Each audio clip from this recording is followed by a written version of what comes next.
Conference, please welcome Keir Starmer, Prime Minister and Leader of the Labour Party.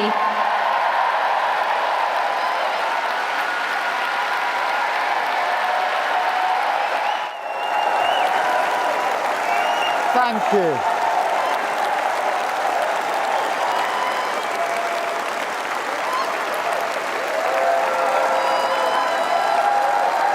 Thank you.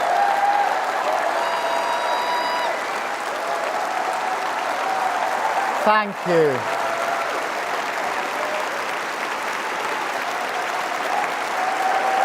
Thank you. Thank you very much, Conference. Thank you. Thank you.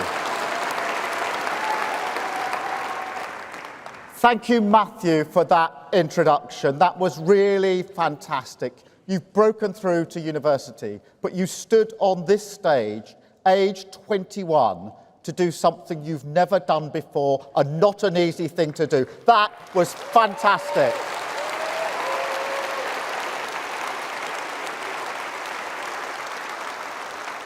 And thank you, Conference. Thank you from the bottom of my heart. Thank you, Conference, for everything you have done to fulfil the basic duty of our party, our Clause 1, so we can return this great nation to the service of working people. Thank you, Conference.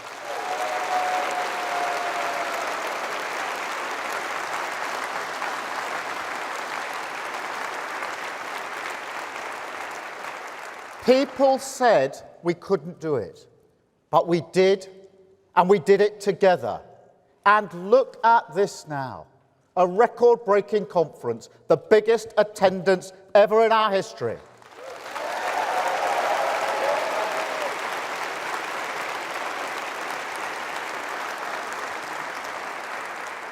And such a far cry from my first conference speech to a live audience of one. The cameraman, socially distanced in an arts centre in Doncaster. Remember that? Don't worry, most people don't. Not even the cameraman.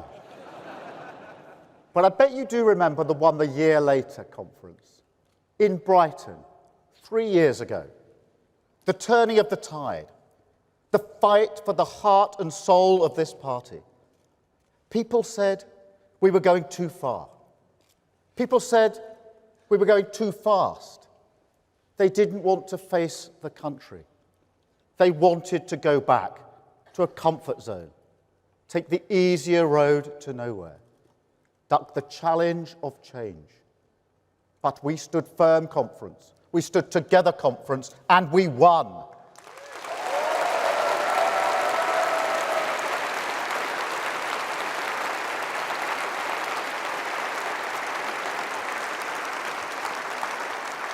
So take pride in your victory. Take pride that Labour won in every single region in England. Take pride that Labour won in Wales. Take pride that Labour won in Scotland.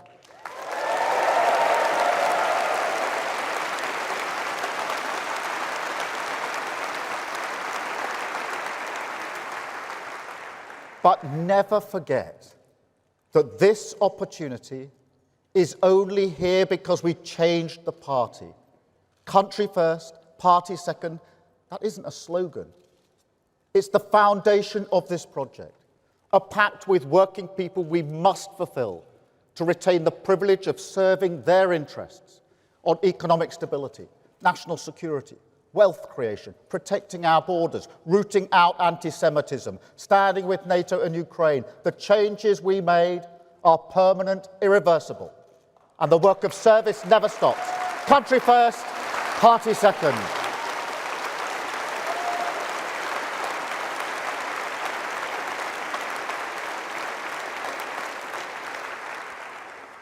But Conference, for many people in this city, the speech they may remember was the one here 2 years ago. Because that's when I promised, or on this stage, that if I ever had the privilege to serve our country as Prime Minister, one of my first acts would be to bring in a Hillsborough law, a duty of candour.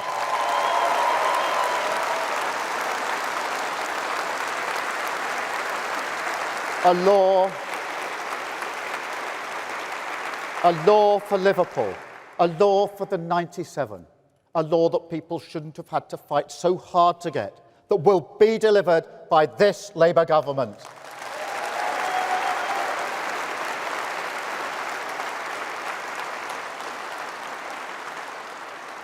It's also a law for the sub-postmasters in the Horizon scandal, the victims of infected blood, Windrush, Grenfell Tower, and all the countless injustices over the years suffered by working people at the hands of those who were supposed to serve them.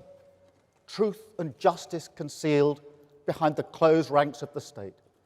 And Conference, this is the meaning of Clause 1.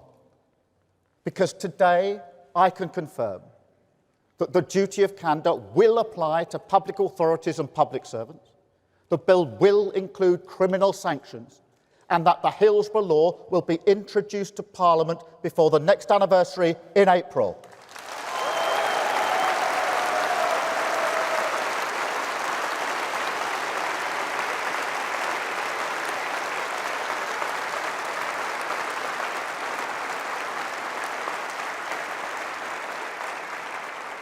It's work that shows how a government of service must act in everything it does. Our driving purpose, to show to the working people of this country that politics can be a force for good. Politics can be on the side of truth and justice. Politics can secure a better life for your family through the steady but uncompromising work of service. Because service is the responsibility and opportunity of power, the precondition for hope, the bond of respect that can unite a country, bind us to the politics of national renewal. Service doesn't mean we'll get everything right. It doesn't mean everyone will agree. But it does mean we understand that every decision we take together, and that it is our duty to the British people to face up to necessary decisions in their interests. And I mean, Conference, you know me by now. So you know all those shouts and bellows, the bad faith advice from people who still hanker for the politics of noisy performance, the weak and cowardly fantasy of populism. It's water off a duck's back.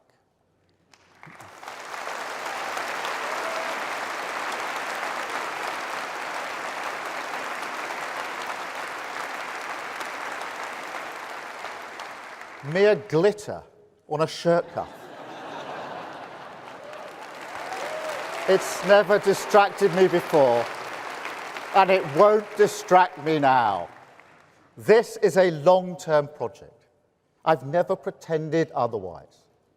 But Conference, make no mistake, the work of change has begun. The patient, calm, determined era of politics as service has begun.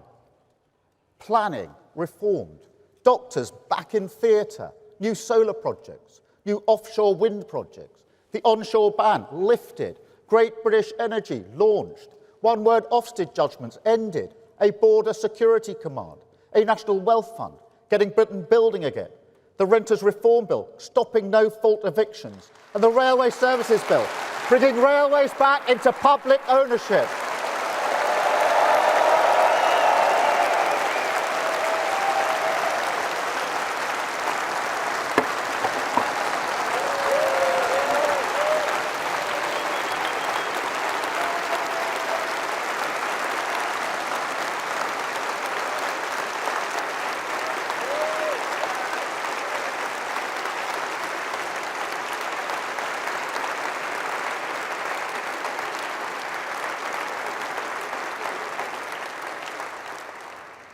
And we're only just getting started.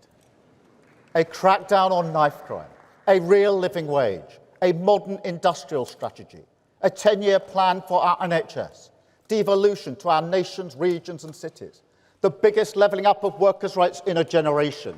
More teachers, more neighbourhood police, more operations, rebuilding our public services. Change has begun.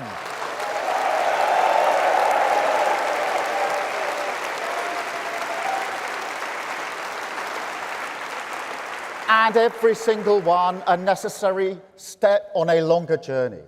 5 national missions that will deliver the higher growth, the safer streets, the cleaner energy, the greater opportunities, the healthier society that I know the British people want and need, the mandate that we won.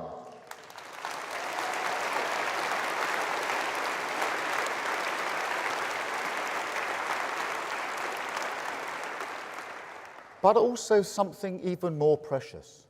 Our economy stabilised, the foundations of this country fixed, Tory rot cleared away. So brick by brick, we can build a new home, a better home, built to last, built with pride, but above all built together, a nation rebalanced so that it once again serves the interests of working people. And through the power unleashed by that process, a renewal of who we are, a country that gives equal voice to every person, a country that won't expect you to change who you are just to get on, a country that doesn't just work for you and your family, but one that recognises you, that sees you and respects you as part of our story, a Britain that belongs to you.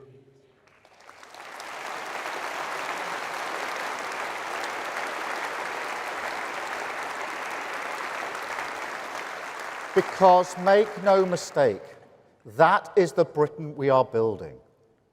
Change isn't a few lines on a graph moving in the right direction. Change isn't a good Labour policy or two delivered, while the broader settlement remains untouched. No, change must mean nothing less than national renewal. Not a return to the old ways, nor a new path entirely, but a rediscovery in the full glare of the future of who we are.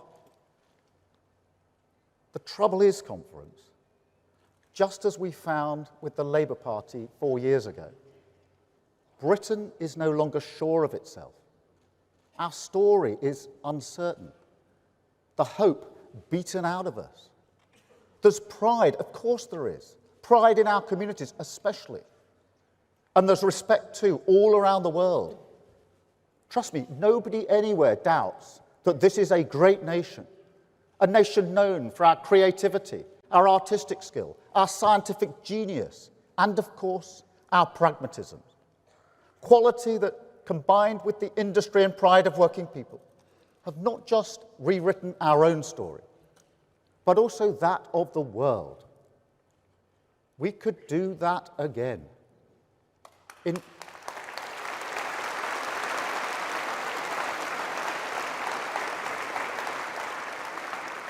In fact, we must. Technology, climate change, the ageing population, the movement of people. This is a time when great forces demand a decisive government prepared to face the future. We can see that again in the Middle East today. So I call again for restraint and de-escalation at the border between Lebanon and Israel. Again, all parties to pull back from the brink. I call again for an immediate ceasefire in Gaza, the return of the sausages, the hostages, and a recommitment to the two-state solution. A recognised Palestinian state alongside a safe and secure Israel. And that's the message I will take to the UN General Assembly when I travel there later today.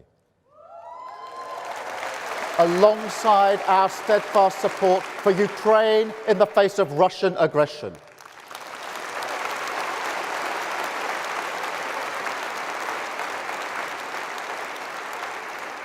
And in this uncertain world, I also pay tribute to our armed forces for all they do to keep Britain safe.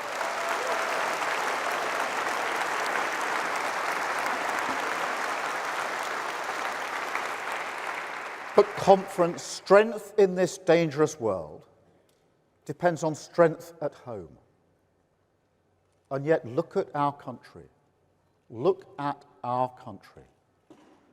Do you see a Britain where people feel, with the certainty that they deserve, that the future will be better for their children? Because when I was growing up, that's what we believed. People of a completely ordinary working-class background like mine, we took it for granted. We built our lives around it. But that is not the country we inherited in July. That confidence, that certainty, it's brittle and fragile. And so we have to restore it. That is the mandate we won, the meaning of change.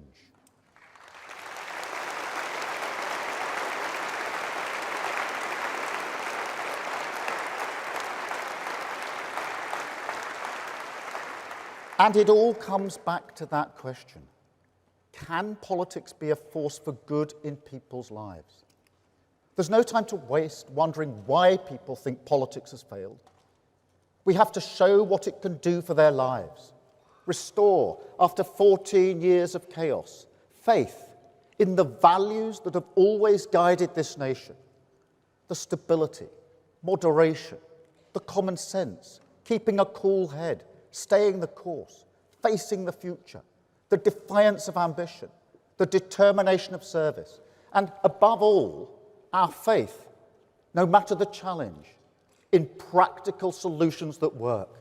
Not the easy answers that may well move a crowd, but do not move a nation forward. No conference.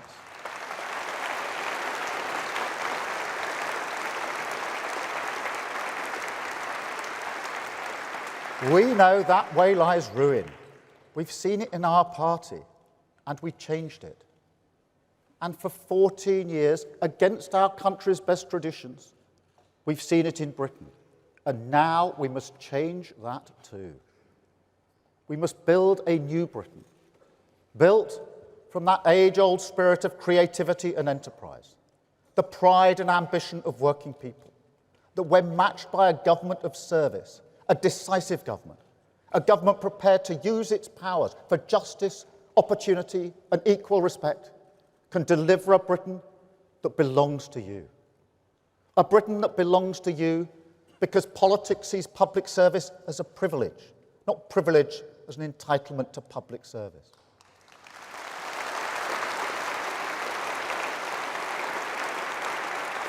A Britain that belongs to you because government is mission-driven and serious, clear, measurable targets, progress displayed publicly, so every single person in this country can judge our performance on actions, not words. A Britain that belongs to you because we maintain our focus at all times on fixing those foundations for working people, those 5 national missions, providing the security and control they need, but also protecting us from the whims of Westminster, making sure that we don't get blown off course. And a Britain that belongs to you because we came together, and together we built it, because this has to be a partnership. We won't achieve our missions alone. I understand the power and responsibility of government, the way it can make or break a life. When you're chief prosecutor, when you look into the eyes of victims who've lost everything, parents whose daughter was raped and murdered, as I did with Penny and John, trust me, you learn about what government can and must do. And I also know from the campaigners who have inspired me, Pooja and Nikita Kanda, Figan Murray, people who fight tirelessly against murder and terrorism so no other family will suffer their awful pain. Nathaniel Dye, who fights for a better NHS so no other person will suffer his fatal late cancer diagnosis. the families and survivors of Grenfell Tower, whose dignity for 7 years held up a mirror to this nation and asked us, do we really give everyone an equal voice? They have all shown that the difference between service and government, true service, is that service must listen to people far beyond the walls of the state and empower them to make our country better. Because trust me, that is without question the quickest way to clear away the Tory rot and build that Britain that belongs to you.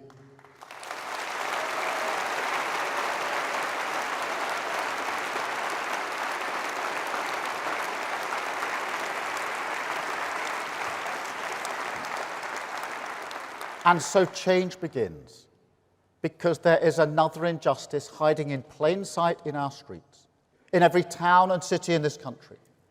People who were prepared to make the ultimate sacrifice for our nation, who put their lives on the line to protect all of us, but who will not have a safe place to sleep tonight. We cannot stand by and let this happen anymore. So today I can announce that this government will respect that service. We will repay those who served us and house all veterans in housing need. Homes will be there for heroes.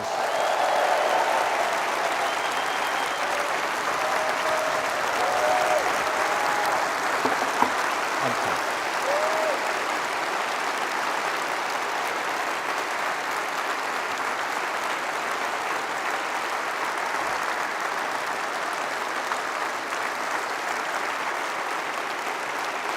Thank you.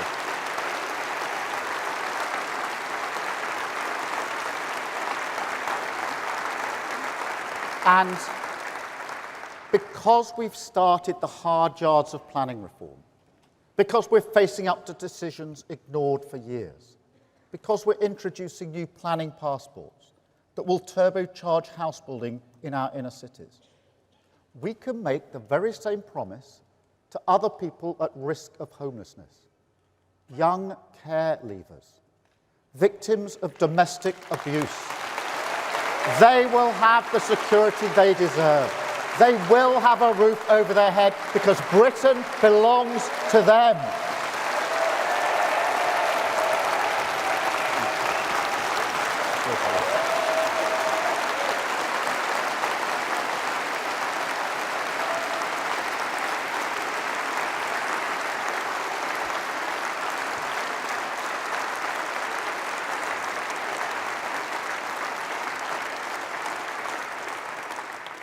And another thing, conference, another promise kept. We said GB Energy, our publicly owned national champion, the vehicle that will drive forward our mission on clean energy, we said it belonged in Scotland. And it does. But the truth is, it could only really ever be based in one place in Scotland. So today I can confirm that the future of British energy will be powered, as it has been for decades, by the talent and skills of the working people in the Granite City, with GB Energy based in Aberdeen.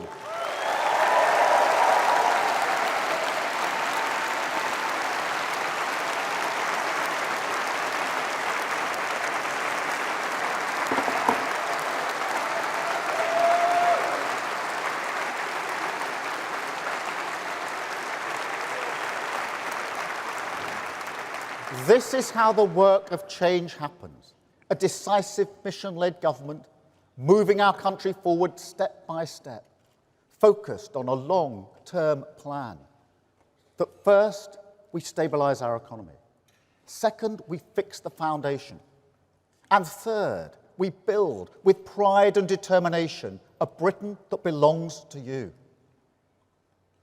But it will be hard. That's not rhetoric. It's reality.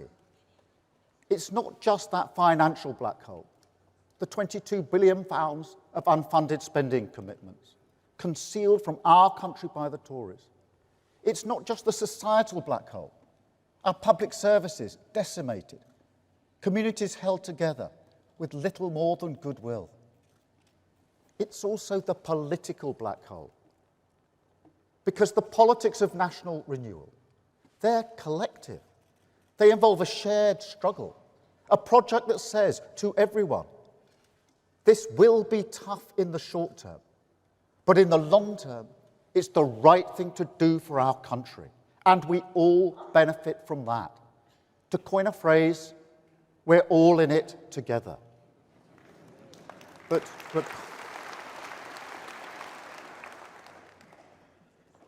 that's just it, isn't it? People have heard it all before, and they listened. I ran a public service in the early days of austerity. People did everything asked of them to find a way forward. They did it in the pandemic as well. Saved the lives of people they will never meet, all while their government broke the very rules that they followed. And so people ask us now, as we seek patience in pursuit of national renewal, what will we get to show for it? I understand that.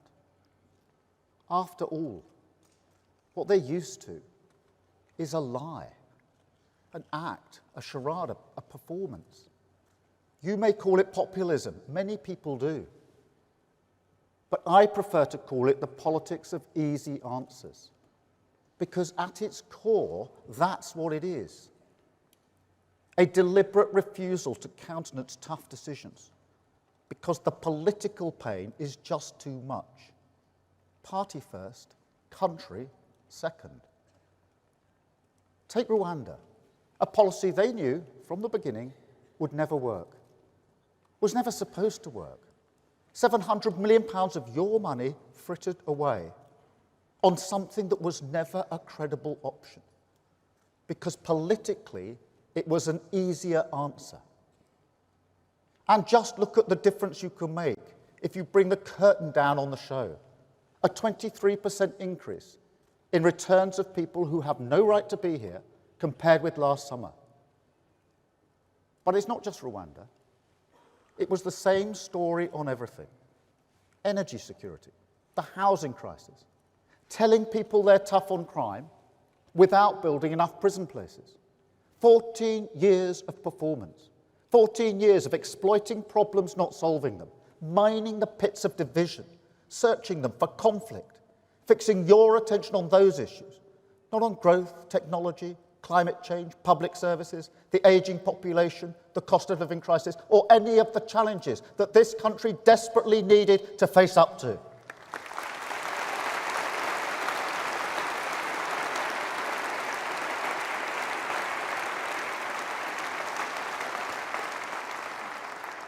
Well, those challenges are still here, conference, and we are facing up to them. But do not forget what they did, and do not let them attempt to shift the blame, because the state of our country is on them.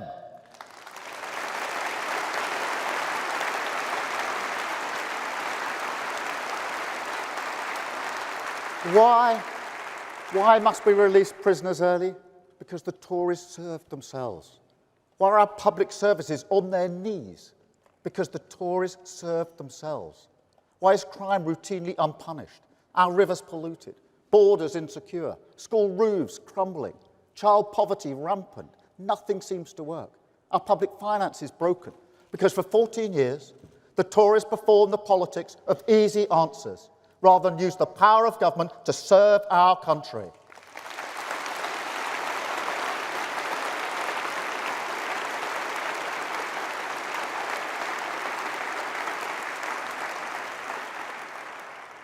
Yet still those wounds of trust must be healed. Still that question calls to us. What will we get to show for it? So let me answer that directly and address anyone nervous about the difficult road ahead. Because I know this country is exhausted by and with politics. I know that the cost of living crisis drew a veil over the joy and wonder in our lives, and that people want respite and relief, may even have voted Labour for that reason. So first, let me be clear. Our project has not, and never will change. I changed the Labour Party to restore it to the service of working people. And that is exactly what we will do for Britain. But I will not do it with easy answers. I will not do it with false hope. Not now, not ever. That's how we got here in the first place. So I know, after everything you've been through, how hard it is to hear a politician ask for more. But deep down, I think you also know that our country does need a long-term plan and that we can't turn back. The state of our country is real. However, I would also say this. This is a government of service.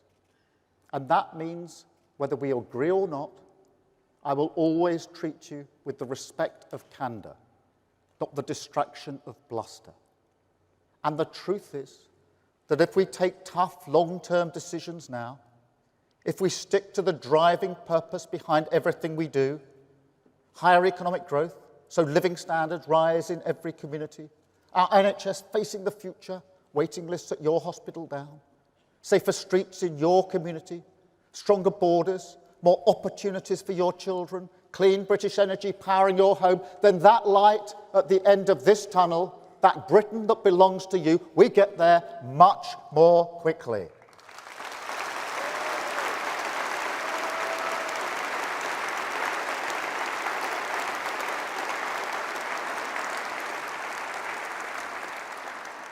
And look, I understand that many of the decisions we must take will be unpopular. If they were popular, they'd be easy. But the cost of filling that black hole in our public finances, that will be shared fairly. We will get the welfare build out because we will tackle long-term sickness and support people back to work. We will make every penny work for you because we will root out waste and go over tax avoiders. There will be no stone left unturned, no innovation ignored, no return to Tory austerity. We will rebuild our public service, protect working people, and do this in a Labour way, and that is a promise.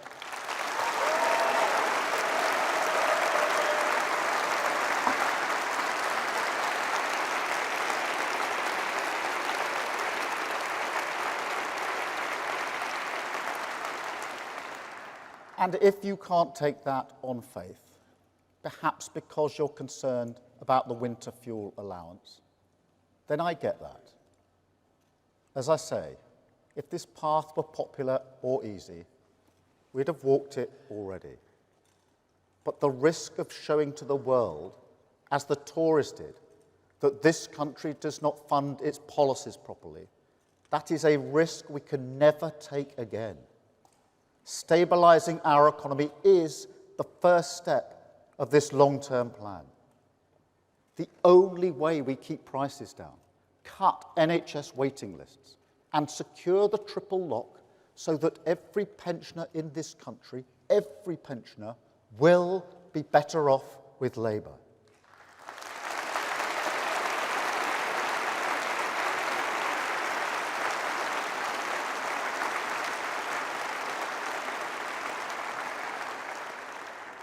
But more broadly, I also say this, that as we take on those massive challenges the Tories ignored, the time is long overdue for politicians to level with you about the trade-offs this country faces.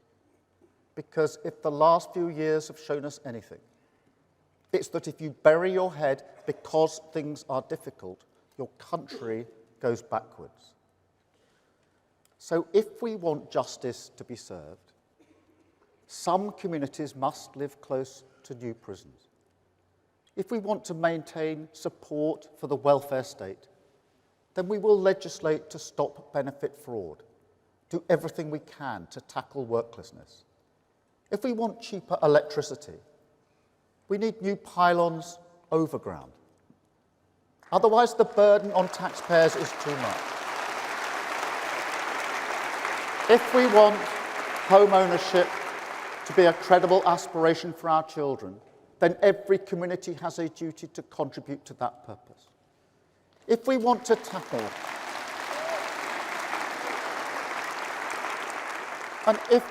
tackle illegal migration seriously, we can't pretend that there's a magical process that allows you to return people here unlawfully without accepting that process will also grant some people asylum.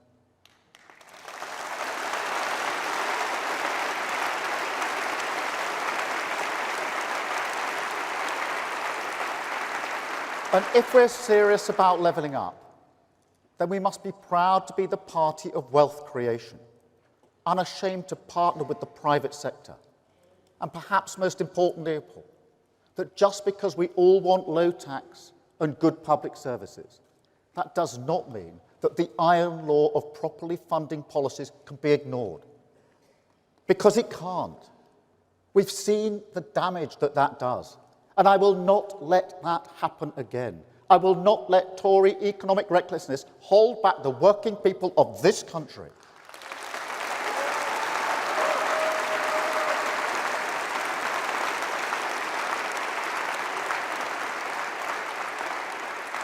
And let me tell you something else I won't let happen.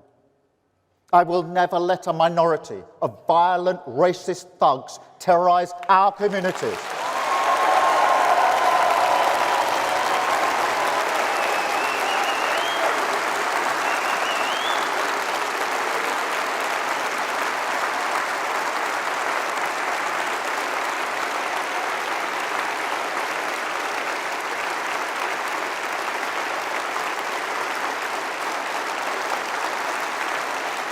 Thank you. Thank you.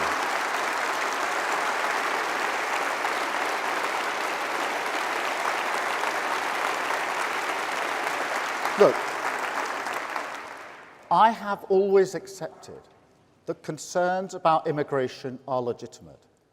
It is, as point of fact, the policy of this government to reduce both net migration and our economic dependency upon it. I have never thought we should be relaxed about some sectors importing labour, when there are millions of young people, ambitious and highly talented, who are desperate to work and contribute to their community. And trust me, there are plenty of examples of apprenticeship starts going down at the very same time that visa application for the same skills are going up. So we will get tough on this. But at the same time, we'll also get our skills system right. We've got to give businesses more flexibility to adapt to real training needs, and also unlock the pride, the ambition, the pull of the badge on the shirt that young people feel when building a future not just for themselves, but for their community. So we will introduce new foundation apprenticeships, rebalance funding in our training system back to young people, align that with what businesses really need. The first step to a youth guarantee that will eradicate inactivity and unemployment for our young people once and for all.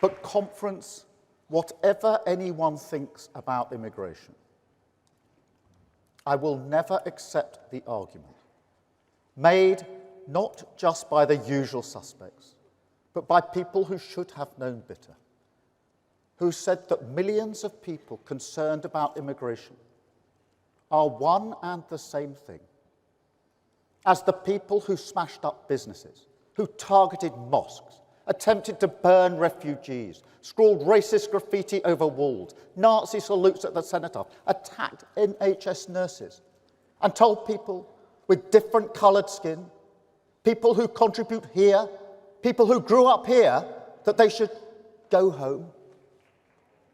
No. No.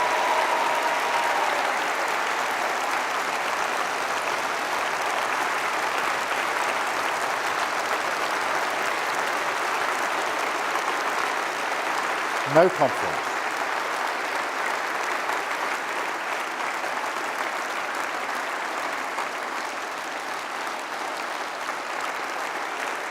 No conference. People concerned about immigration were not doing that because they understand that this country, this democratic country, is built on the rule of law, the ballot box, the common understanding that we debate our differences, we do not settle them with violent thuggery, and racism is vile.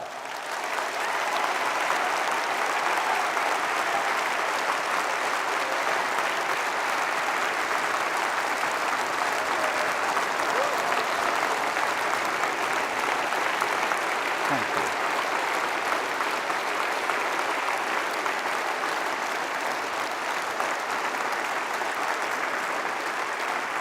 And conference, so to those who equivocate about this, I simply say the country sees you and it rejects you.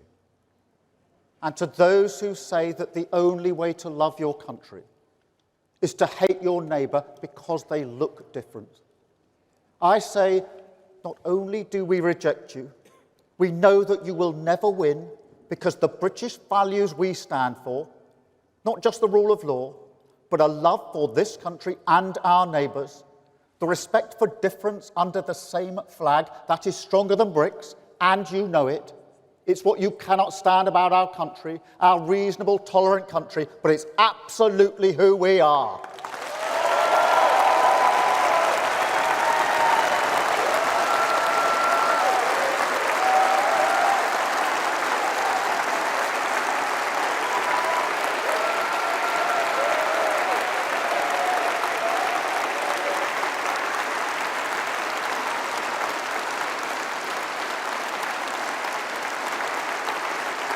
No conference. The debate is not about the worth of migrants. That is toxic, and we must move beyond it. It's about control of migration. It's always been about control. That is what people have voted for time and again. And look, they weren't just ignored after Brexit. The Tories gave them the exact opposite. An immigration system deliberately reformed to reduce control.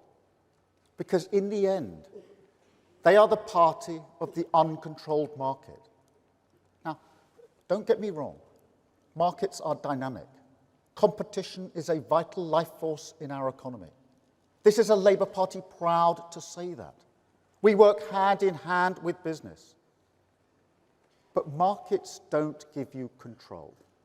That's almost literally their point.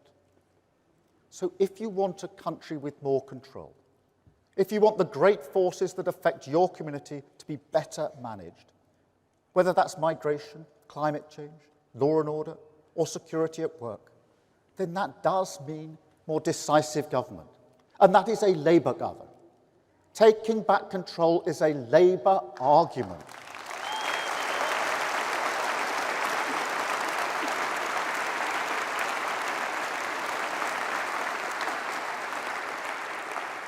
It's why I say we're rebalancing our country to serve working people, because this is a question of balance.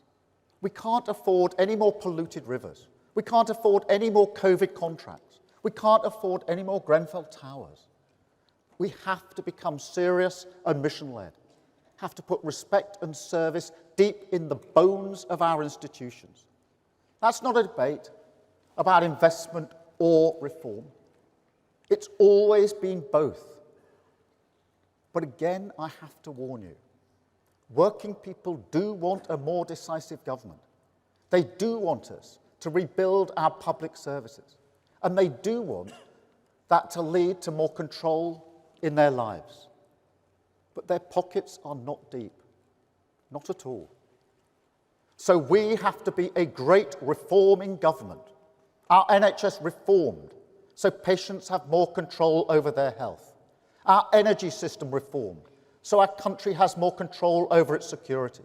Police and justice reformed, so communities have more control of their street. Education reformed, so children have more control of their future. And our economy reformed, with the unique force that is economic growth, giving every community the breathing space, the calm, the control, to focus on the little things they love in life, not the anxiety and insecurity we have now. Because we do need joy. We do need that in our lives. And one place that has always done that for me, Conference, I told you about it last year. It's the Lake District. A place that my mum loved, not just because what it meant to her, her determination to show that she could walk in a place like that, but because of the beauty everywhere. And last year, I took my family to the old cottage where we used to stay as children in the Lake District. We walked up to the cottage, stood outside. It must have looked a little odd. And the couple who live there now, they came out. They were lovely. And when we told them why we were there, they said, well, come inside, go upstairs, take a walk down memory lane. So we did. Came back outside. We were chatting. And then the woman stopped suddenly and said, someone's nicking your car.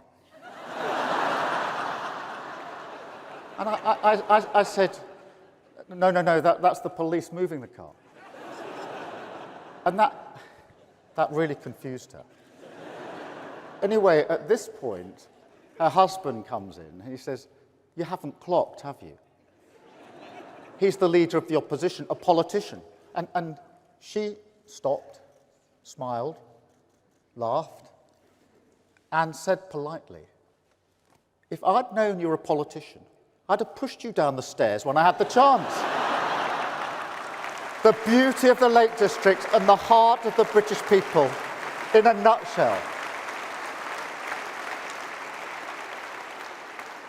But seriously, when you're walking around in a place like the Langdale Valley, when you can see the grass there every bit as green as it was 14 years ago, it's a reminder and an inspiration that yes, things change, and some things need to change, but some things do not.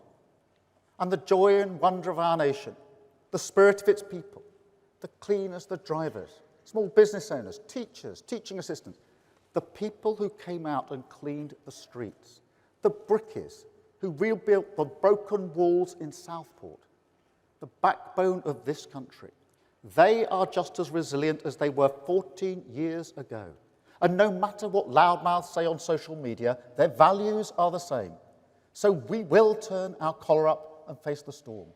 We will rise above the challenges that we've inherited. Because this is a country with fairness in the water, that believes in justice, and that wants working people to be respected.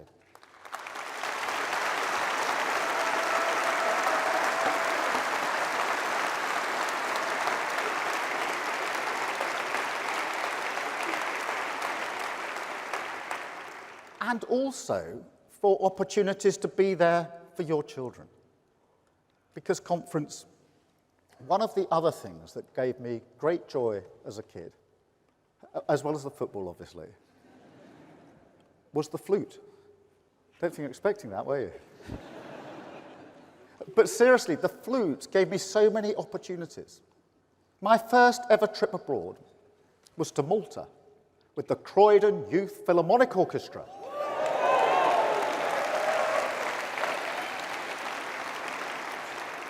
And I'm sure everyone here will know the feeling of being drawn in by music, getting lost in something bigger than yourself, or being moved by a book, a painting, a play.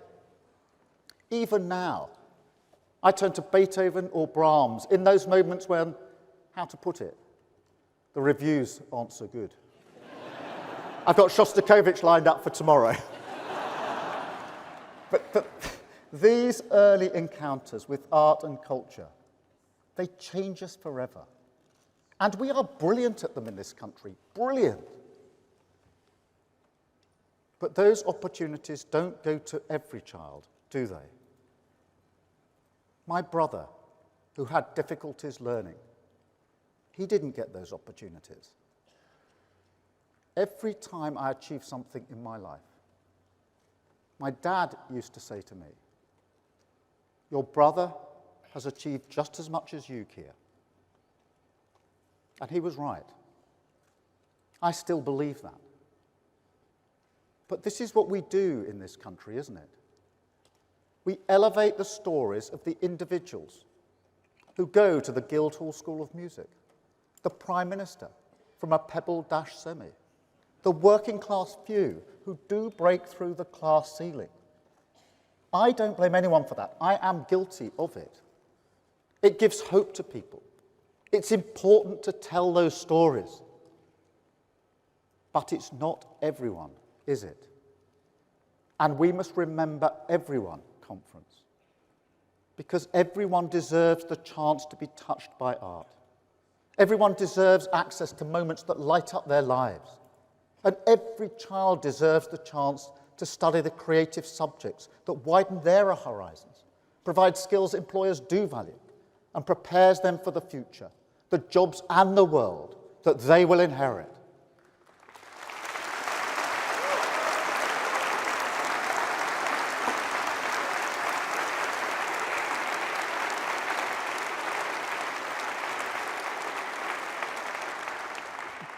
But more than that, every child, every person deserves to be respected for the contribution they make. My sister was a care. I think this guy's obviously got a pass from the 2019 conference. We changed the party.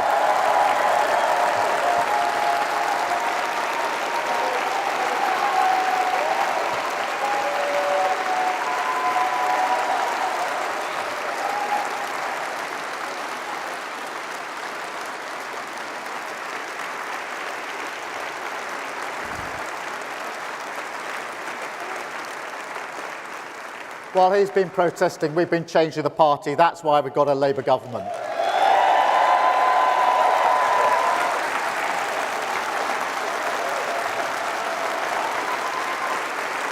The conference.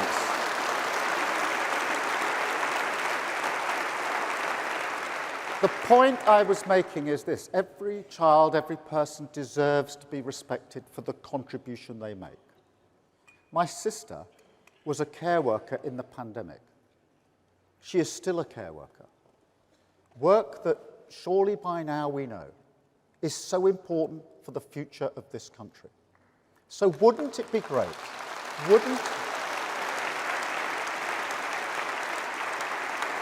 So conference, wouldn't it be great if this was always and also a country where, because of that contribution, that vital life-affirming work, she could walk into any room and instantly command the same respect as the Prime Minister?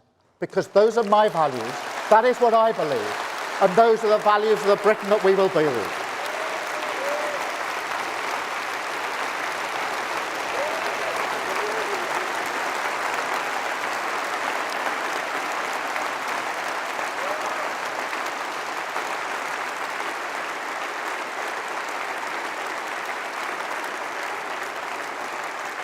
What will people get to show for it?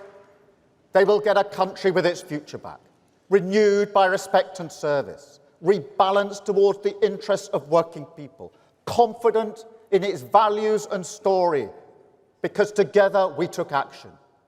Millions who feel better off, without just being told they're better off by politicians, going to the supermarket without a calculator, because the nation's numbers now add up.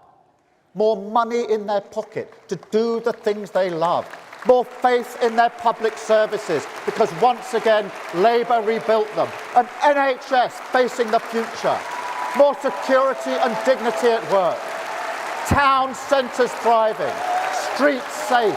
Borders controlled at last. Clean energy harnessed for national renewal. New homes, new towns, new hospitals, roads and schools. A new future for our children. That is what people will get, and mark my words, we will deliver it.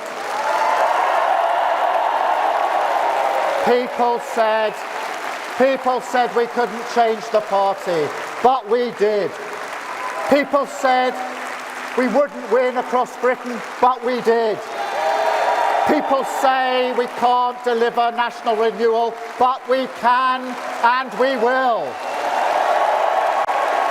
We will stabilise our economy, clear out the Tory rot, fix the foundation and deliver the mandate of change, a Britain built to last, built with respect, built with pride, because together we have shown that Britain belongs to you. Thank you, conference. Thank you. Thank you. Thank you, conference.